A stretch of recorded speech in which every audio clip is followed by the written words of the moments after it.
I've sent you, but everybody gets to know this guy. I noticed all the hands went up when we asked Mike Leach's book, had you read it? I put my arm up with an elbow bent because I read half the book, and then my son came by and saw it and stole it. I promised Mike that I will get it back and read the rest of it before kickoff against Brigham Young. How's that? So, all right, this is a gentleman who comes to us to revitalize the football program, and he's already revitalized the interest in it all around the country because everybody's talking about Mike Leach and his football program and his system of football and what he's going to be able to do at Washington State. It was a winning pitch when Bill Moose went out and landed this fellow to coach the football team at WSU, and we're going to be behind him all the way. I guess Bill will tell you more about what the support has become here when he gets up. But right now, I want to introduce you to a gentleman who for 10 years was the head coach at Texas Tech. And believe me, I was in Lubbock many years ago with the Cougar football team, and if you can span 10 years in Lubbock, Texas, you are one tough son of a gun. But in those 10 years, he had something like 17 All-American football players. He had 2 reached the finals of the Heisman Trophy, and he had a contending football team that went to a bowl game every one of those 10 years at Texas Tech. I'm not going to try to go any deeper than that into his program and background, except to tell you that he'll be playing against his alma mater in his opening game this year. He graduated from Brigham Young. He also has a law degree from Pepperdine. We can't play them like they don't have a football team. So to tell you what's happening in the football program, and I understand that if he gets up and passes on the information as quickly as they handle that football over there at Pullman now, you have to be very careful to listen carefully and closely. But it's a real pleasure to introduce our new head football coach, the man who's going to get us back into one of those games with roses before he's been here very long. Now I've really put you on the spot. Mike Leach. Mike, come on.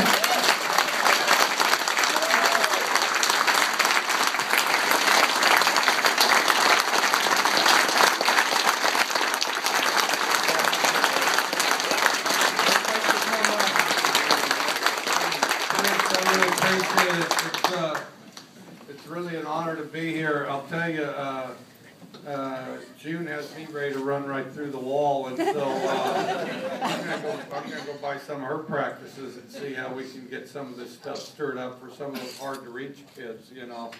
But this is really a beautiful part of the state. I've never been here before. There's less vampires than I was led to believe. They're about 3 hours west of here. But what a nice place. And then, you know, as I was heading over here, some fella asked me, he says, and I lived in Key West for 2 years, he says, who's the most interesting person you ran across in Key West? There's all kinds of different characters and stuff like that. And I never really met this guy, but this is a true story. And I'd get off my radio show at about 3, and then there's one back there. But I'd get off the radio show at 3, and my wife and I'd go have coffee at this place called the Coffee Plantation, and it was right across the street from this little bitty grocery store.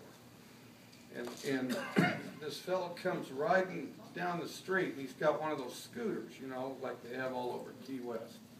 Except for this guy, he's dressed in full pirate gear. But the difference is usually when people are dressed in pirate gear, you know, it's brand new and it looks all costumey. But, you know, he had a grizzled up beard and hair, and he had holes in his shirt, and there was sweat stains and dirt, and he looked like he'd been on his ship for a month, and on his shoulder was a parrot, and he was riding down the street, and that, you know, the parrot's going, you know, trying to resist the wind and flying along, and he pulls up in front of this grocery store, and so I nudge my wife, because, you know, I'm the clever guy, right? Sharon, I'm going to die if this guy comes off there and he's got a peg leg. This guy comes off that scooter, and there's a peg leg. And and it's a cross between a 4x4 and a 2x4, and it's attached right here, and it's on a hinge. And I don't know why the real pirates didn't think of this, but this guy has it on a hinge, and he could flip it out, he'd come over the top, and then he'd toss it up, and the hinge would allow it to go out, and he'd go back over the top of it, and then come to find out, every day at about 4:30, 5 o'clock, this fellow would pull up to the it was a grocery store, and get provisions, put them in the back, and him and the parrot, off they'd go. And then there was a reporter that came down there to Key West and wanted to, check out what was going on and all that. And so he had some time to kill before, I was done off the radio and whatnot. And so then he comes in and he says, he says, what a fascinating place. He said, and he says, I talked to this guy who was. Who's all dressed up, full pirate gear, and goes downtown and meets with the tourists. And this is a different guy than the one I'm referring to. This is different than the guy on the scooter. And so the reporter says, I've never seen anything like it. It's like, you look like you wear your pirate stuff every day. And, and I've been to other tourist destinations, but you honestly look like a real pirate. I mean, you have to be the most authentic looking pirate ever in any place in the country. And the guy drops his head, he hangs his head, and he says, no, there's one that's better. and the reporter says, well, how can he be better? He says, he's got a wooden leg. and so he's referring to my guy, of course, I see in front of the coffee shop. Well, anyway, it's great. It's great to be here. And,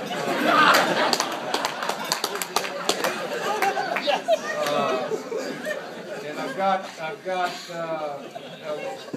all the family, everybody all moved into Pullman. Pullman's a very warm place, and I'll tell you.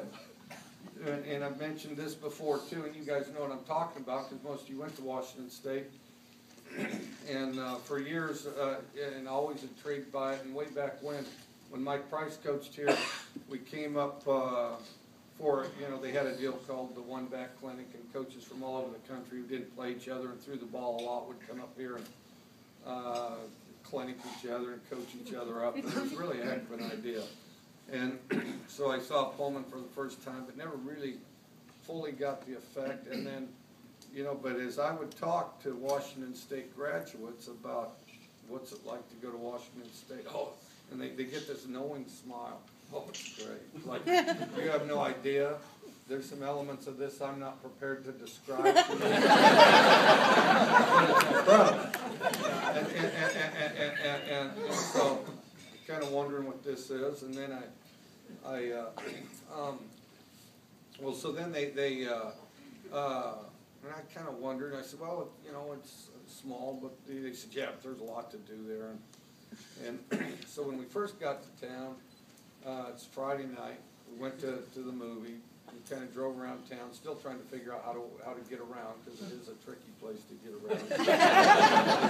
And there's nobody there's no students downtown. I'm kind of wondering, I wonder, where, my players are, the students go, what exactly. So we go up on College Hill, and we just drive through, and it's, it's like 36 degrees out. Unbelievable. There's students everywhere. I mean, the place is packed. There's people playing shirts and skins basketball out there. Nobody's got a jacket on. Doesn't matter if it's 36 degrees. It's easy to be tough when you're having that much fun. And then you go, you'd see ping pong tournaments in the window of some of these places, pizza parties, people going back and forth. I mean, it was the greatest student setting and environment that I'd ever seen. And then, because I've seen universities with this, that, and the other thing going on, and most of them are absorbed by, most of them are absorbed by a city or something like that, where the whole experience gets a little bit diluted. because you have the rest of your life to just be a resident of some city. But everybody I remember from college and all the experiences that I cherish the most are the ones that involve my fellow students. And Washington State provides that in a way that no other university does, which I think is really incredible. And then our spring game, we just got done with our spring game. We had a real productive spring football. We're a little ahead of where I thought we'd be. You know, everybody says, are you where you want to be? No, never, you know. I mean, that's not even really possible. I used to read about Jerry Rice the day after the Super Bowl, maybe rest a day or two, and then he's out running his hill, running up that big mountain and working his routes, and so if he's never where he wants to be, we're not going to get there either, but we're going to keep working towards it. And what I was really encouraged by, and we're kind of thin and we're a young team, but the thing is we're getting progressively better. We were able to go out there and we played with 4 different quarterbacks and really 3 different lineups, and it still resembled football, which that is unusual. Usually you can go about 2, and then our well, of course, Jeff Toole, the fellow that got most of the reps for us this spring, went 19 out of 21, had some big catches by a fellow named Andre Lentz, big tight end. Previously been a blocking fullback and had caught 5 balls. And so the first day of practice, I put him over there with the second pass skeleton. He was a senior. We were going to check on him, but we're thinking, well, 5 balls. We had guys that had caught more balls than that. So, probably we'll see what he can bring to the table tomorrow, because you can't line up 6 tight ends and really analyze what they can do. Well, the first day he goes over there, he catches 9 balls, which is more than anybody else on the team, including Marquise Wilson that particular day. And he's gotten better and better ever since. And then Marquise had a big spring scrimmage. We have kind of a guy emerging now, if he can hang on to it, a fellow named Logan Mays, who has a great deal of intensity, great pad level, great parents, vicious with his hands, fully prepared to tackle his parents, and who really had a good spring game. John Fullington at offensive tackles had a good spring. Travis Long's had a good spring at defensive end. Ortel did a good job at linebacker. Our 2 corners, Horton and Clark, both had pretty good springs. And so, we're a work in progress, which it will always be somewhat of a work in progress. But I think, the one thing about young guys is they tend to improve quicker. So we're excited about that. And we're looking forward to developing the best team we possibly can. I think it's one thing that's clear. I think part of it's Pullman. I think a huge part of it's Bill Moose, our athletic director, who truly believes in a teamwork effort within an athletic department. And I'm truly grateful that he brought me to Washington State and gave me this opportunity. And but you work, in June you can see that too. I mean, everybody works together and everybody pulls for one another there at the athletic department, which is unique. And a lot of folks say, well, everybody works together. They all coach team sports and everybody's all buddy, and and you go down the hall and all the support staff is just what the word says, support staff. That's not necessarily true. A lot of them are banana republics. And a lot of them are going after one another. Well, Washington State's unique in this way, and that's what makes it truly exciting is the people you have to work with. And the other thing, as Bill described, is vision. We're getting ready to build a big 89,000 square foot football complex, and obviously from football we're happy. But if you consider the other sports, and all of a sudden you have 1/3 of the athletic department, and you get us out of the way, and we're not underfoot on all the other sports. It's pretty good for all of them too. We got right now we have a great weight room down there, which is one of the nicer weight rooms that I've seen.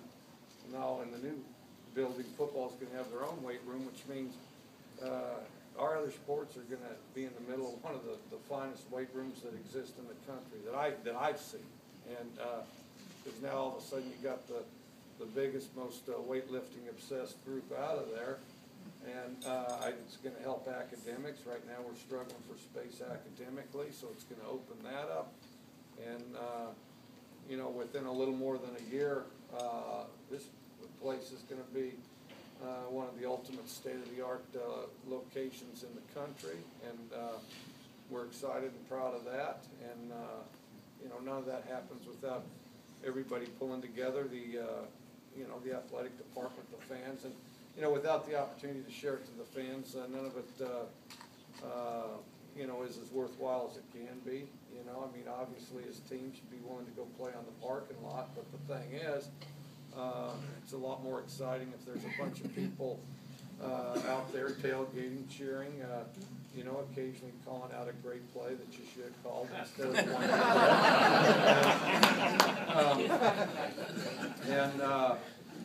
But anyways, I'm proud to be the coach of Washington State, and I work with great people, and I'm truly looking forward to it.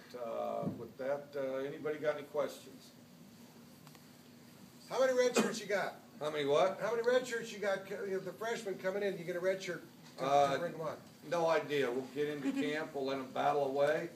We'll let them fight it out, and see where the dust settles. If you're in the too deep, we're not going to redshirt them. We're going to Obviously not. we're going to put them out there. Now, occasionally there's kind of a grade issue person or something like that, or somebody that qualifies late, that or an injury deal that may automatically redshirt, but no specific number. I did 2 weeks into camp. I'll have a much better idea. What's it going to take to stop the Oregon spread offense? Well, I think a lot of it has to do. First of all, they're an execution group. Everybody thinks that they're a bag of tricks team. I mean, what they do is they execute really well, and they've identified. Here's our plays. This is going to be our identity. We're going to execute them better and faster than you can stop them, and really, I think it's going to take our defense working with a fast-moving offense. And then the other thing that I really like about Coach Bresky and our defense is how he brings pressure from all different angles, about 61% of the time, but he doesn't remove the safety. It's the type of thing that would give any offense quite a great deal of problems. And then he has gone against some of these fast-paced offenses before, and I really like the way his defense played them, because a lot of teams are inclined to just go back their play base because you don't have anything you can trigger off of it because it goes so fast. And his approach isn't passive like that. And then most importantly, unclutter your players' minds and play the best you can.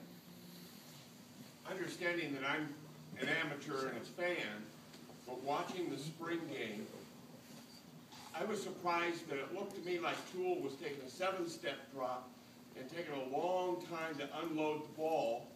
And it was my impression that your offense is more a 3-step drop and get rid of it more quickly. Is that something to come, or am I just not understanding what the offense is supposed to look like? Well, I thought Toole played pretty good on all of our plays. We try to have a quick outlet if there's pressure. If he's in the gun and it's a 3, if he's under center, it's 3-step, and if it's a deeper drop, then it's 5. Unless the guy's got a weak arm and needs to hitch into his throw, then it might be 7. So, but Toole's got a strong arm, just like those 3 deep ones he hit. But I think that if we're in the gun on the quick game, he'll just change his feet. If it's a deep drop, then he'll take 3 steps from there, and it ends up equaling about 5. One more, let's make this one a real good one now. This is the anchor one. Uh-oh. Tell us a little bit about the sand pit. Sand pit gets a lot of questions. Basically, it's a conditioning deal. And we started, is about, I don't know the exact year, about 3 years into my 10 years at Texas Tech, we had this run of ankle injuries. And, you know, every week it seemed like here there's an ankle injury, another ankle injury. And we kind of researched it, talked to some folks, and you know, what did they do, and read about Walter Payton's getting his legs really strong. He'd run those riverbeds in Mississippi where he was from with the loose sand, and then basically one day a week, and that's getting ready to get started here right away. We'll run the agilities, run sprints in the sand, so you develop the collateral muscles to help strengthen the ankles, so it prevents ankle springs. Our ankle springs nosedive, and so we really like it from that standpoint. And you know, occasionally somebody that may not prioritize academics quite the way we do, they may do some exercise in there too. But first and foremost, it's for the off season to create resistance and running sprints and coming out of your cuts. A lot of times you'll see guys trip or they slip. You go, how'd they trip? How'd they slip? Well, their shoulders aren't over their feet. Well, you're going to slip every step in the sand if your shoulders aren't over your feet. So it helps condition and train that also. With that, great to be here and honored to meet all you good folks, and look forward to seeing you at the games. Thank you.